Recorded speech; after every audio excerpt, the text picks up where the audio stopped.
नमः शिवाय। हर हर महादेव। आज सावन का पहला सोमवार है। जिन लोगों ने भी सावन के सोमवार को व्रत रखा है उनको सोमवार व्रत कथा पढ़ना बेहद ज़रूरी है, क्योंकि इसके बिना आपका व्रत अधूरा माना जाएगा। आइए जानते हैं सोमवार व्रत कथा।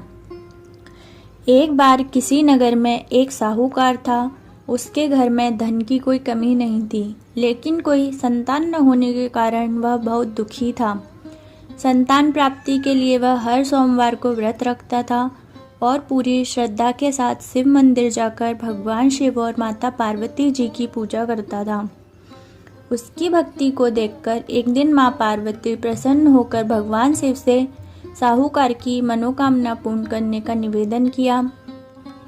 पार्वती जी के आग्रह पर भगवान शिव ने कहा, हे पार्वती, इस संसार में हर प्राणी को उसके कर्मों का फल मिलता है और उसके भाग्य में जो हो वह उसे भोगना ही पड़ता है। लेकिन पार्वती जी ने साहूकार की भक्ति देखकर उसकी मनोकामना पूर्ण करने की इच्छा व्यक्त की। माता पार्वती के आग्रह पर शिव जी ने साहूकार को पुत्र प्राप्ति का वरदान तो दिया, लेकिन उन्होंने बताया कि यह बालक 12 वर्ष तक ही जीवित रहेगा। माता पार्वती और भगवान शिव की बातचीत को साहूकार सुन रहा था, इसलिए उसने इस बात को लेकर ना तो खुशी प्रकट की और ना ही दुख। वह पहले की ही भांति शिव जी की पूजा करता रहा। कुछ समय के बाद साहूकार की पत्नी ने एक पुत्र को जन्म दिया। जब वह बालक 11 वर्ष का हुआ तो उसे पढ़ने के लिए काशी भेज दिया गया। साहूकार ने पुत्र के मामा को बुलाकर उसे बहुत सारा धन देते हुए कहा कि तुम इस बालक को काशी विद्या प्राप्ति के लिए ले जाओ और तुम लोग रास्ते में यज्ञ कराते जाना, ब्राह्मणों को भोजन दक्षिणा देते हुए जाना। दोनों मामा भांजे इसी तरह यज्ञ कराते और ब्राह्मणों को दान दक्षिणा देते काशी नगरी निकल पड़े। इस दौरान रात में एक नगर पड़ा, जहाँ नगर के राजा की कन्या का विवाह था। लेकिन जिस राजकुमार से उसका विवाह होने वाला था वह एक आंख से काना था। राजकुमार के पिता ने अपने पुत्र के काना होने की बात को छुपाने के लिए सोचा, क्यों न उसने साहूकार के पुत्र को दूल्हा बनाकर राजकुमारी से विवाह करा दूं। विवाह के बाद इसको धन देकर विदा कर दूंगा और राजकुमारी को अपने नगर ले जाऊंगा। लड़के को दूल्हे के वस्त्र पहनाकर राजकुमारी से विवाह करा दिया गया। साहूकार का पुत्र ईमानदार था, उसे यह बात सही नहीं लगी, इसलिए उसने अवसर पाकर राजकुमारी के दुपट्टे पर लिखा कि तुम्हारा विवाह तो मेरे साथ हुआ है, लेकिन जिस राजकुमार के संग तुम्हें भेजा जाएगा वह एक आंख से काना है। मैं तो काशी पढ़ने जा रहा हूँ।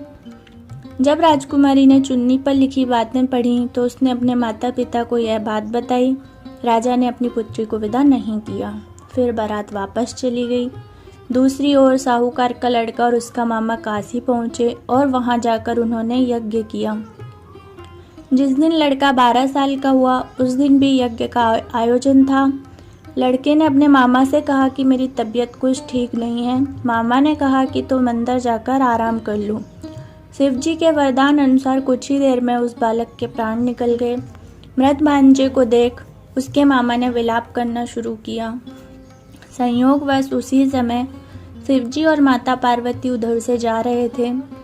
माता पार्वती ने भोलेनाथ से कहा, स्वामी, मुझे इसके रोने के स्वर सहन नहीं हो रहा, आप इस व्यक्ति के कष्ट को अवश्य दूर करें। जब शिव जी मृत बालक के समीप गए तो वह बोले कि यह उसी साहूकार का पुत्र है जिसे मैंने 12 वर्ष की आयु का वरदान दिया था। अब इसकी आयु पूरी हो चुकी है। लेकिन मातृभाव से विभोर माता पार्वती ने कहा कि हे महादेव, आप इस बालक को और आयु देने की कृपा करें, अन्यथा इसके वियोग में इसके माता पिता भी तड़प तड़प कर मर जाएंगे। माता पार्वती के पुनः आग्रह पर भगवान शिव ने उस लड़के को जीवित होने का वरदान दिया। शिव जी की कृपा से वह लड़का जीवित हो गया। शिक्षा पूरी करके लड़का मामा के साथ अपने नगर की ओर वापस चल दिया। दोनों चलते हुए उसी नगर में पहुंचे जहां उसका विवाह हुआ था। उस नगर में भी उन्होंने यज्ञ का आयोजन किया। उस लड़के के ससुर ने उसे पहचान लिया और महल में ले जाकर उसकी खातिरदारी की और अपनी पुत्री को विदा किया। इधर साहूकार और उसकी पत्नी भूखे प्यासे रहकर बेटे की प्रतीक्षा कर रहे थे। उन्होंने प्रण कर रखा था कि यदि उन्हें अपने बेटे की मृत्यु का समाचार मिला तो वह भी प्राण त्याग देंगे। परंतु अपने बेटे के जीवित होने का समाचार पाकर वह बेहद प्रसन्न हुए। उसी रात भगवान शिव ने साहूकार के स्वप्न में आकर कहा, हे सृष्टि, मैंने तेरे सोमवार के व्रत करने और व्रत कथा सुनने से प्रसन्न होकर तेरे पुत्र को लंबी आयु प्रदान की है। इस प्रकार जो कोई सोमवार व्रत करता है या कथा सुनता है और पढ़ता है, उसके सभी दुख दूर होते हैं और सभी मनोकामनाएं पूर्ण होती हैं। हर हर महादेव।